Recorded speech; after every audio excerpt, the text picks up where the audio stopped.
साधो सार सबद गुण गाओ, साधु सार सबद गुण गाओ। तो ये कबीर साहब का शब्दावली से उपदेश का शब्द है आज का। और पहले देखते हैं इसमें कितना गहरा ज्ञान है।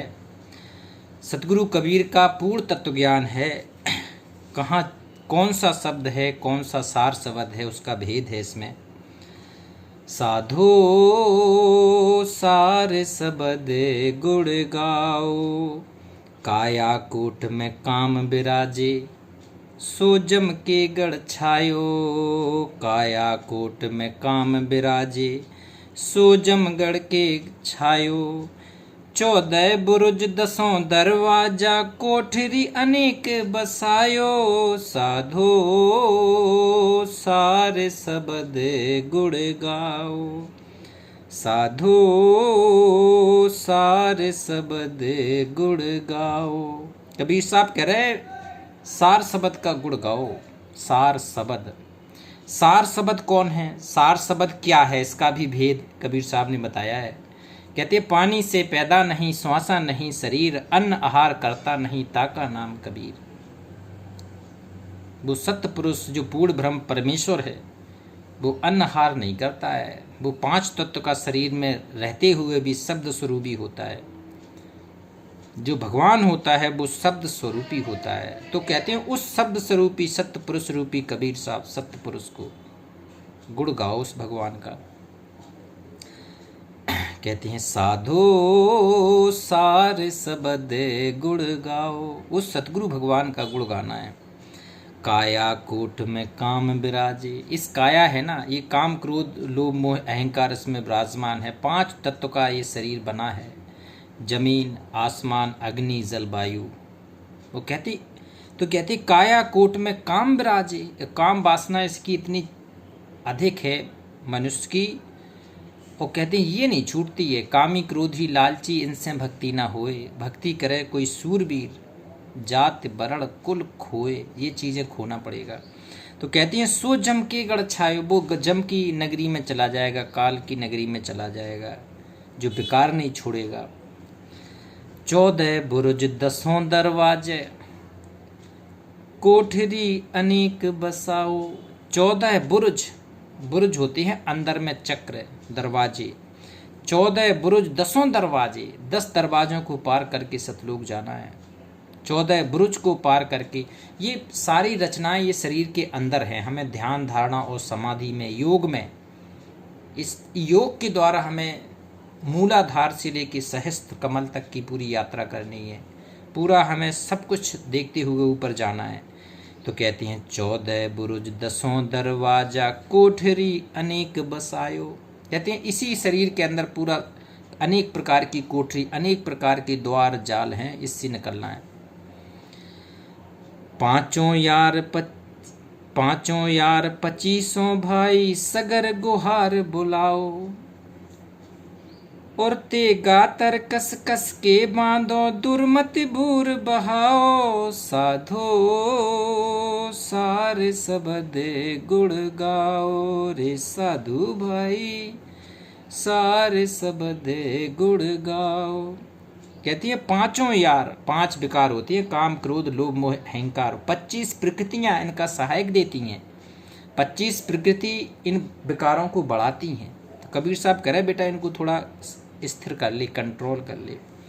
5 यार 25 भाई, सगर गुहार बुलाओ। और ते गातर कस कस के बांधो। कहती हैं अपना कस के बांध दे, सुरत अपनी कस के बांध ले। अब इनकी विकारों की तरफ इसको जान ना दे, इसको मन को भागने ना दे अपना। ते गातर कस कस के बांधो, दुर्मति दूर बहाओ। कहते दुर्मति होता है बुराई, बुराई तो बिल्कुल दूर अपने से भगा दो। और काल कटारी जम को मारो। कहते हैं ज्ञान की खड़ग लेके चलना पड़ेगा आपको, सतगुरु के तत्व ज्ञान की खड़ग तलवार लेके चलना पड़ेगा। काल कटारी जम को मारो। कहते हैं इस ज्ञान की कटारी से ये जम मरेगा, भागेगा, ये वैसे नहीं भाग सकता है। काल कटारी जम को मारे, तबे अमलगढ़ पाओ। वो अमलगढ़ पूर्ण ब्रह्म तभी मिलेगा। और त्रिकुटी मध्य त्रिवेणी धारा, कहते हैं ध्यान की उच्च अवस्था है त्रिकुटी। कबीर साहब कह रहे हैं बेटा त्रिकुटी मध्य पहुंचना पड़ेगा पहले तुझे सतगुरु के साथ। त्रिकुटी मध्य त्रिवेणी धारा, वहां 3 धाराएं मिलेंगी। जिसकी भी धारा लोक में चल रहा है उसकी धारा में तुझे बहना पड़ेगा। त्रिकुटी मध्य त्रिवेणी धारा सूरमा भक्त कहाओ, जो सूरवीर होगा उसे भगत कहा जाएगा। जो सच्ची रास्ता पकड़ लेगा, 3 धाराओं में से जो सतगुरु की धारा पकड़ लेगा, जो मोक्ष की धारा, भंवर गुफा की वाली धारा, सतपुरुष वाली धारा, जो काल के जाल से निकलने की धारा पकड़ लेगा, कहते हैं सूरमा भगत कहाओ, ऐसा कहा जाएगा भगत। और मन बंदूक और ज्ञान पतीला और प्रेम प्याला लाओ। मन बंदूक है ना जी, मन की तरह गोली भागती रहती है। मन बंदूक और ज्ञान पतीला, ज्ञान कहते हैं पतीले का काम करता है, तुझे आधार देने के काम करता है। और प्रेम प्याला लाओ, प्रेम, अगर आपके पास प्रेम नहीं है तो भक्ति सफल नहीं होगी। प्रेम का प्याला पीना पड़ेगा, जैसे मीराबाई ने पिया, जैसे भर्तरी गोपी चंद ने पिया, जैसे ध्रुव प्रहलाद ने पिया, ऐसे सबरी ने पिया प्रेम का प्याला, प्रेम भरत ने पिया प्रेम का प्याला। जितने भी साधु भक्तों के नाम आए हैं जी अच्छे थे, इन्होंने प्रेम का प्याला पिया, अपने इष्ट से अपने गुरु से प्रेम किया। त्रिकुटी मध्य त्रिवेणी धारा सूरमा भगत कहाओ। और मन बंदूक और ज्ञान पतीला प्रेम प्याला लाओ। शब्द के गोली धुन के रंचक और काल मार बिच लाओ। कहते हैं शब्द की गोली और धुन के रंचक, काल मार बिच लाओ। ये काल को मारने के लिए बंदूक और गोली बता रहे, ज्ञान रूपी भक्ति रूपी मंत्र रूपी बंदूक। उसके द्वारा ये काल कंट्रोल होगा, काल स्थिर होगा, काल डटेगा, थमेगा, संभलेगा, ये आपको नहीं सताएगा। कहते हैं जो कोई वीर चढ़े लड़ने पर मन के मैल धुआओ। जो कोई वीर चढ़े लड़ने पर, कोई लड़ने पर अगर कोई वीर चल रहा है तो उसको कह रहे हैं कि जो कोई वीर चढ़े लड़ने पर मन के मैल धुआओ। जी मन के मैल धोना पड़ेगा, विकारों को खोना पड़ेगा, खत्म करना पड़ेगा, तब ये भक्ति बढ़ेगी। 12 घाटी 6 के बाटी सुरत संगीन चढ़ाओ। 12 घाटी, कहते हैं तेरे शरीर के अंदर 12 दरवाजे हैं, एक दरवाजा भी पार नहीं कर सकता है कोई गुरु के बिना। और 12 दरवाजे पार करके, कहते कबीर साहब 12 घाटी और 6 के बाटी। बताओ 12 घाटियां कोई अपने से क्या दौड़ के नहीं पर कर पाएगा पार। 12 घाटी 6 के बाटी, ये बाटी बेकार हैं, ये आपको आगे बढ़ने नहीं देंगे जब तक ये बाटियां आप छेकेंगे, रोकेंगे नहीं। 12 घाटी 6 के बाटी सुरत संगीन चढ़ाओ। सुरत को अपना टाइट करके संगीन ध्यान पे लगाना होगा, नाम पर लगाना होगा। और गगन में गह गए हो तुम महाधुन साधक सुन उठ धाओ। कहती है गगन में अनहद बाजा बजे मृदंगा घंटा शंख सुनो धुन दोई सहस्त्र कमल दल झिलमिल होई।